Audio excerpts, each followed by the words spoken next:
Good morning, I am Nantana and I am here to present security of information resources.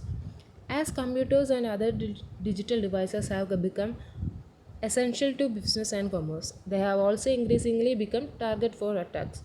In order for a company or an individual to use a computing device with confidence, they must first be assured that device is not compromised in any way and all communications will be secure. Information security refers to the processes and methodologies involved with keeping information confidential, available, and assuring its integrity. And it refers to access controls which prevent other unauthorized personnel from entering access system, protecting information no matter where that information is, that is in transit or in a storage area, the detection and remediation of security breaches as well as documenting those events.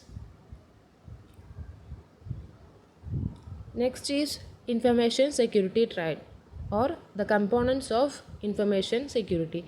There are three main components: confidentiality, integrity, availability.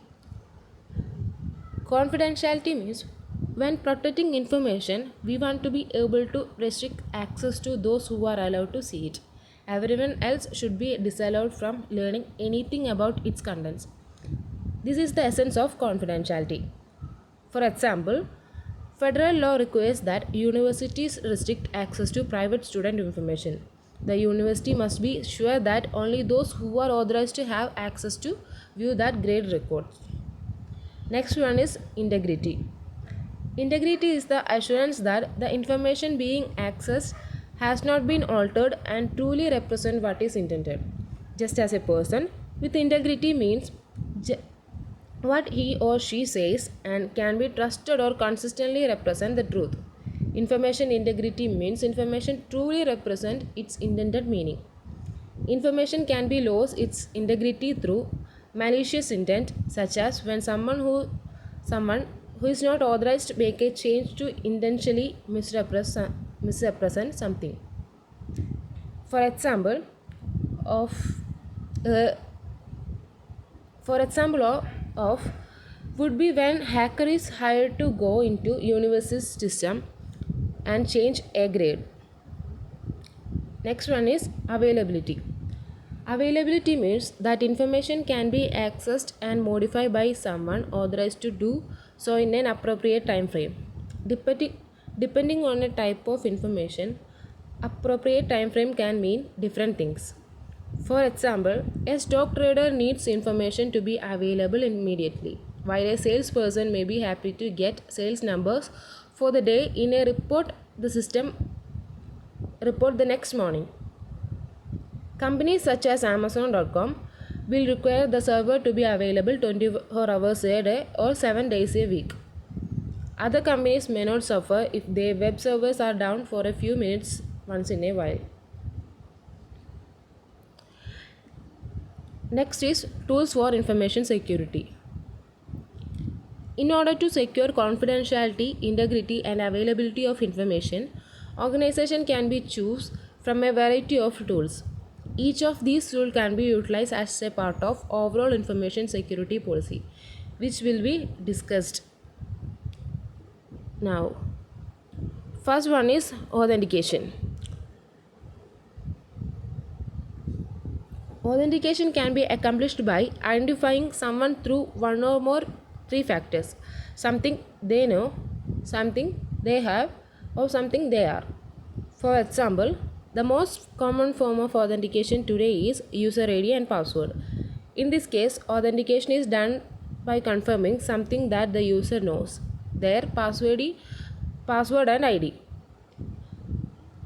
But this form of authentication is easy to compromise, and stronger forms of authentication are sometimes needed.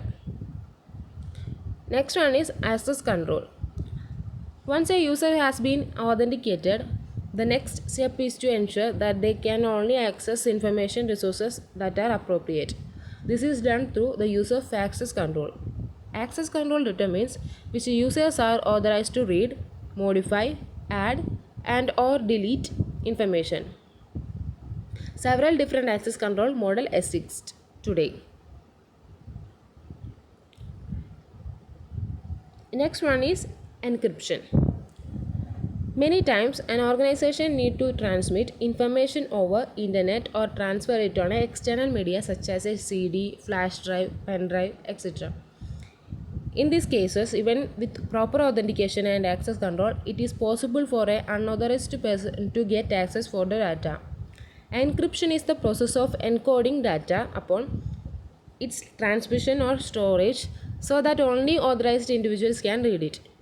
This encoding is accomplished by computer program which encodes the plain text that needs to be transmitted. Then the recipient receives the shipper text and decodes it. That process called description. In order to this work, the sender and receiver need to agree on the method of encoding so that both parties can communicate properly.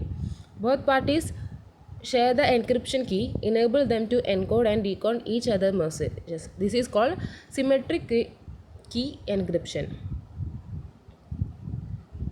Next one is backups.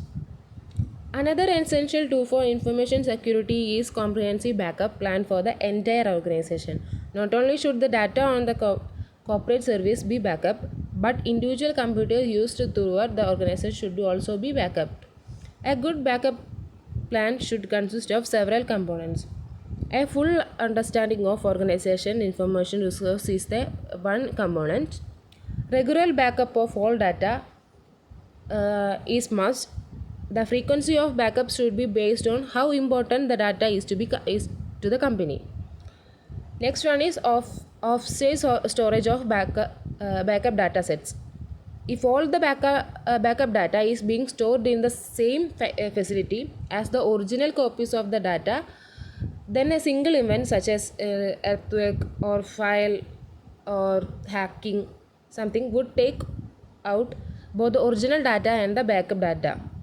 It is essential that part of backup plan is to store the data in an offsite location. Next important component of backup is text of data restoration. On a regular basis, the backup should be put to the test by having some of the data stored. This will be ensure that the process is working and will give organization confidence and backup plan. Next one is intrusion detection systems.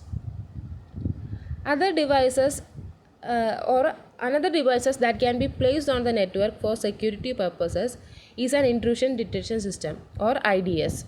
An IDS does not add any additional security. Instead, it provides the functionality to identify if the network is being attacked. An IDS can be configured to watch for specific types of activities and then alert security personnel if that activity occurs. An IDS also can log various types of traffic on the network for analysis later. An IDS is an essential part of any good security setup. Next one is physical security. An organization can implement the best authentication scheme in the world, develop the best access control, and install firewalls and intrusion prevention, but its security cannot be complete without implementation of physical security. Physical security is the protection of actual hardware and networking components that store and transmit information resources. To implement physical security, an organization must identify all of the vulnerable resources and take measures to ensure that these resources cannot be physically tampered with or stolen. Other tools for information security like to protect our information resources like set a strong password or set a firewall like we know. As conclusion, as computing and networking resources have become more and more an integral part of business, they have also become a target of criminals. Organizations must be vigilant with the way they protect their resources. The same holds true for us personally. As digital devices become more and more intertwined with our lives, it becomes crucial for us to understand how to protect ourselves. Thank you.